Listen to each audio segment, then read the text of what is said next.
प्रधानमंत्री नरेंद्र मोदी का बहुचर्चित एजेंडा सबका साथ सबका विकास और सबका विश्वास धनबाद शहर में पूरी तरह से दम तोड़ता प्रतीत हो रहा है। यहाँ तो आलम यह है कि जिन्होंने अपना सारा जीवन सरकारी सेवा में निछावर कर दिया, उनके बच्चे भूख से बिलबिला रहे हैं और उस पर सरकारी तंत्र की गुस्ताखी ऐसी है, उन्हें सहानुभूति देने के बजाय लाठियां परोस रहे हैं।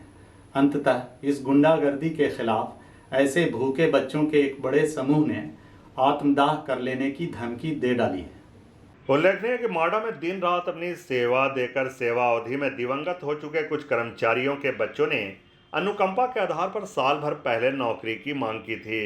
उस समय अधिकारियों ने आनन फानन में उन्हें आश्वासन की चाशनी चटाते हुए कहा था कि सारी कागजी खानापूर्ति करने के उपरांत 120 दिनों के अंदर उनका नियोजन कर लिया जाएगा, मगर ऐसा नहीं हुआ।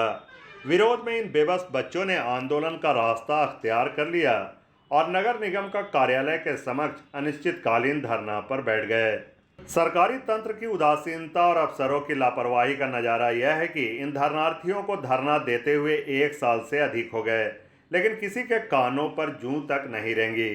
यहाँ तक कि जब शालीनता हद पार कर गई, तब इन्होंने निगम के आयुक्त, जो कि वर्तमान में माडा के प्रभारी एमडी भी हैं, का घेराव किया और निगम कार्यालय में तालाबंदी की।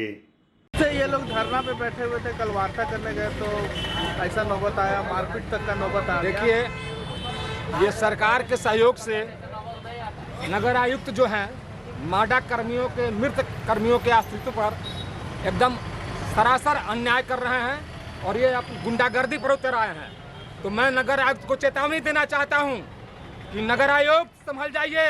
सरकार कोई भी एक तरह अस्थायी नहीं रहती और सरकार आते जाते रहती है। सरकार के इशारे पर यदि आपने माडा कर्मियों के आश्रितों के साथ इस तरह का अन्याय और अत्याचार किया तो आपको चैम्बर में 1 मिनट बैठने नहीं दिया जाएगा। ये हमारा ऐलान है। धनबाद में निगम तो हाल में बनाया है आपने, चाहे सरकार ने बनाया है। आप सरकार के सहयोग से माडा कर्मियों पर गुंडागर्दी करना बंद करें, अन्यथा आपको पिक कर लिया जाएगा। सरकार जैसे ही जाएगी आपकी बोलती बंद कर दी जाएगी। इस चीज को आप समझ लीजिएगा। पूरा परिचय बताइए। प्रेमानंद तिवारी, महामंत्री, प्राधिकार कर्मचारी संघ। फिर क्या था, अधिकारियों ने पावर दिखाया और पुलिसियों ने डंडे का जोर। जमकर पिटाई की गई उन बेबस परिजनों की। उनका अपराध बस इतना था कि वे लोकतांत्रिक तरीके से अपना विरोध प्रदर्शन कर रहे थे ताकि अधिकारी उनके शिष्टमंडल को बुलाए, बात करे और उचित समाधान का आश्वासन दे, लेकिन उनको मिली सिर्फ लाठियां और गालियां।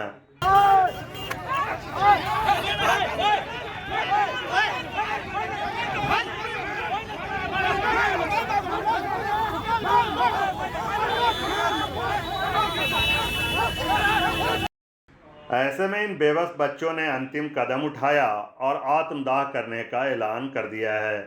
इसके बाद भी अगर सरकारी तंत्र कोई सार्थक पहल नहीं करता है तो निश्चित ही भविष्य में किसी बड़ी घटना से इनकार नहीं किया जा सकता है। आज कितना दिन हो गया? आज हम लोग का 353 दिन हो गया और उस दिन जो हंगामे हुई थी 7 तारीख को हंगामा हुई थी, आपको दोषी ठहराया जाए कि आपके नगर आयुक्त पर हमला किया।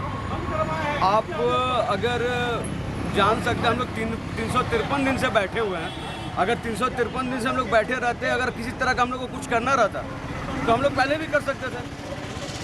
और ये 7 तारीख का जो घटना हुआ वो हम लोग पहले सूचित कर चुके थे कि हम लोग इतना तारीख को आएंगे सर आपसे वार्ता करने के लिए, क्योंकि आपने 10 महीना 11 महीना से हम लोग से कोई बातचीत नहीं की है। जब जाते हैं आपके चैम्बर में तब तक आपसे दुरा के भगा दिया जाता है।